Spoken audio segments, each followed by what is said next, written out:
Hey guys, my name is Sadie and welcome back to my channel, or if it's your first time here, welcome. I'm so glad you're watching this video. I am here to talk about my trash and specifically some of the beauty empties that I've been collecting over the past couple of months. These are products that I've completely used up and I have been collecting to give you some of my quick reviews on each of them. I have a couple of makeup empties to mention, but most of these are skincare products that I've used up. These days I'm focusing a lot more on skincare and honestly not very often wearing a full face of makeup because what's the point of wearing a full face if you're wearing a mask all day? Anyways, most of these products I have reviewed and talked about in the past, so they'll be most of these products I've talked about in the past or given full reviews on, so I'll try not to talk too long about each of these products, but without further ado, let's get into my current beauty empties. Since I have just a couple of makeup products, I'll start off with those today. This first one is a brow gel and it is the Maybelline Brow Fast Sculpt. I've mentioned this here on the past before and how this is one of my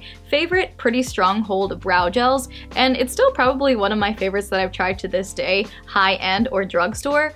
But honestly, when it comes to brow gel, that's one of those things I'm usually not willing to pay a lot of money for, especially if it doesn't help keep my brows in place. That's very important for me. This one was really great for that and also depositing a good amount of color. And I mentioned in the past how it has kind of a two-sided brush where one side has shorter and one side has longer bristles. So that helps with depositing and both spreading out the product in your brows. It's a pretty affordable product and it's also a really easy, just one step and you're good to go kind of brow product. This next empty is also a brow product and it is a brow pencil and it is the Brow Pop by the brand Kosas.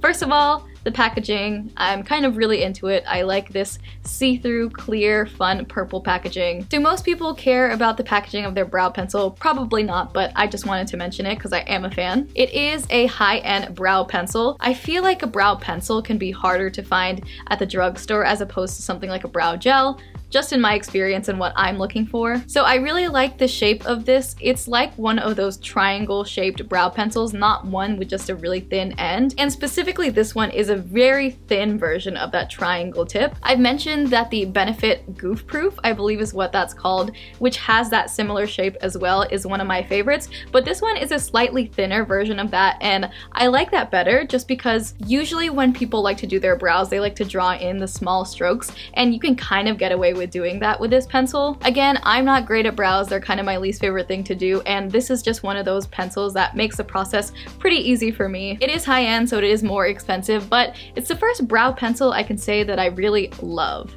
I also really like the Benefit one, but this is a love. And these two right here are the same product but in different scents, and this is the Wet n Wild Photofocus Primer Water. I use this as a setting spray, but you can also use it as a priming spray. I've emptied this cucumber and also this coconut. Out of these two, I kind of like the coconut scent better. It kind of reminds me of the Too Faced Hangover RX. I think that's the one that smells like coconuts too. They are pretty small, so I go through one of these bottles really fast, but it still ends up being way more affordable than most of the high-end sprays, and to me, this functions really like a high-end setting spray. A lot of setting sprays I feel like I use just to get a nicer finish, but don't really depend on them to help the longevity of my makeup, but this is one of those sprays that I feel like really does help it last longer. Even if you go through a lot of it, it again is so affordable that it's pretty painless to repurchase. I still always turn to these when I am wearing a full face and I want to set it and want it to last a little bit longer throughout the day. That was it for makeup, so let's get into the skincare portion of this video. I have a couple of toners and essences to mention. This first one, if you are a fan of K-beauty like me, may look pretty familiar to you. This is the I'm From Rice Toner. I feel like the person I've heard talk about this the most is probably James Welsh, and I think that's who I first got the recommendation from. This is one of those toners that is super hydrating and is very lightweight. So if you are looking for a nice lightweight toner, if you have maybe more oily skin, I would really recommend this. And even people who have dry skin have said that they really enjoyed this, but for me, it again is not really what I'm looking for when it comes to a toner. Like most of the products from this brand I'm From, this is a really high concentration of its star ingredient, which in this case is rice extract, and it has 77.78% rice extract, which is supposed to help with brightening and bringing more radiance to your skin and even helping lighten some hyperpigmentation. But to be honest, when it comes to hyperpigmentation, I didn't really see an effect when when it came to that with this product, but I do think it's nice and lightweight and hydrating and was pretty good for me during the summer, but I use it up pretty fast considering all the toners that I have, and that's because I felt like I had to really layer this one on as opposed to some of the other ones that I love. And one minor complaint is the mugwort essence, which I love from I'm From, comes in a very similar looking bottle, but that one's glass and this one is plastic, which yes, if you're traveling is nice, but I like glass packaging more than plastic. It's nice thick plastic, so it's not like it's a real issue, just wanted to mention that. This next one is from Naturium, and I actually talked about this in my first Naturium review, so I'll link that down below if you're interested. This is an essence that contains 2% hyaluronic acid. I was a big fan of the texture of this. Texture is a big deal for me when it comes to toners. I like that thicker than water kind of feel. I don't know how many times I've said that on this channel, but that is what I prefer when it comes to toners and essences as well. I enjoyed that texture, and I also enjoyed how I felt like it stayed on my skin a little bit rather than immediately disappearing. I'm a pretty big fan of a lot of Naturium products, and this is just one that I haven't thought to rebuy in a while, but now that I'm thinking about it again, I just may do so. And another toner which actually very much reminds me of the texture of the Naturium one, this is the Centella Green Level Calming Toner by Purito. This contains 10% Centella asiatica, which is an ingredient I mentioned before, but helps your skin with irritation and redness, so it can help with some of the effects of acne or sensitivity in the skin, which was a big reason why this was one of the very first Korean skincare products that I ever tried, and I definitely wasn't disappointed. This really opened my eyes up to what a toner could be.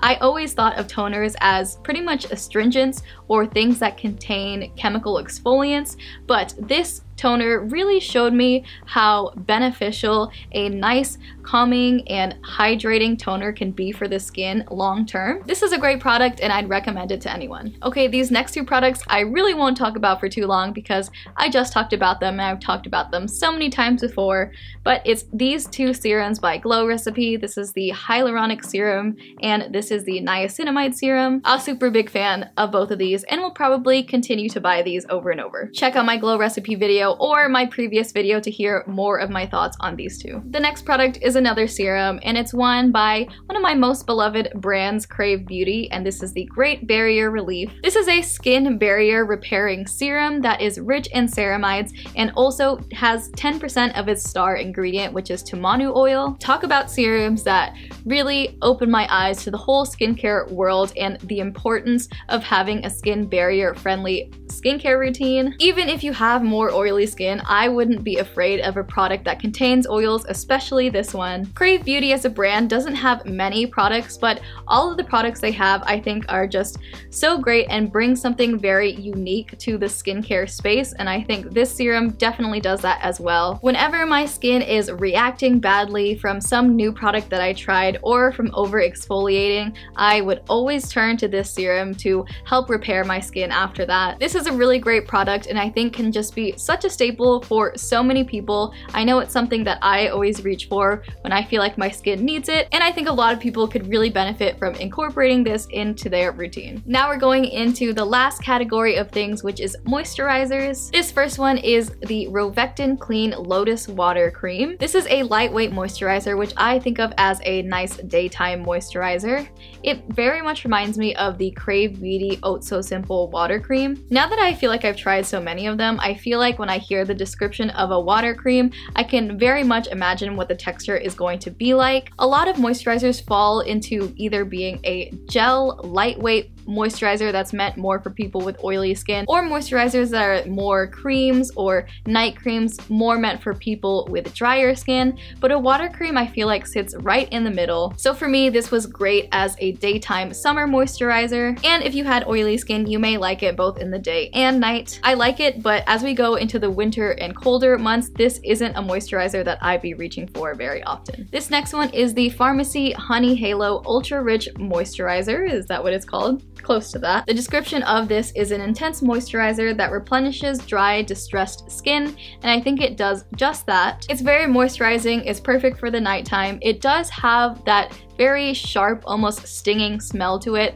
that I think comes from the honey, but I'm not sure. I wasn't always a fan of that, and I feel like that kind of deterred me away from using it sometimes. The texture of it is really great, but I have found others similar to this that I like just a little more, so I don't think I'll be rebuying this one. And speaking of ceramides and moisturizers, this is the one by Naturium, and it's the Plant Ceramide Rich Moisture Cream. This one, as you're getting it out of the jar, has a very thick kind of feel to it, but it really benefits from rubbing it between your hands and warming it up a little bit before putting it onto your skin. When it comes to more affordable moisturizers, I think this really can't be beat. I foresee myself buying it again in the future. And lastly, another moisturizer that I have very recently reviewed as well is this one by Cocokind, and it is the Matcha Face Moisturizer. It has that very distinct matcha smell to it. The cream itself has a green color to it, which I noticed the first couple of times. I felt like that green color was transferring onto my skin when I first put it on, but it definitely went away. They also mentioned this moisturizer is supposed to help balance redness,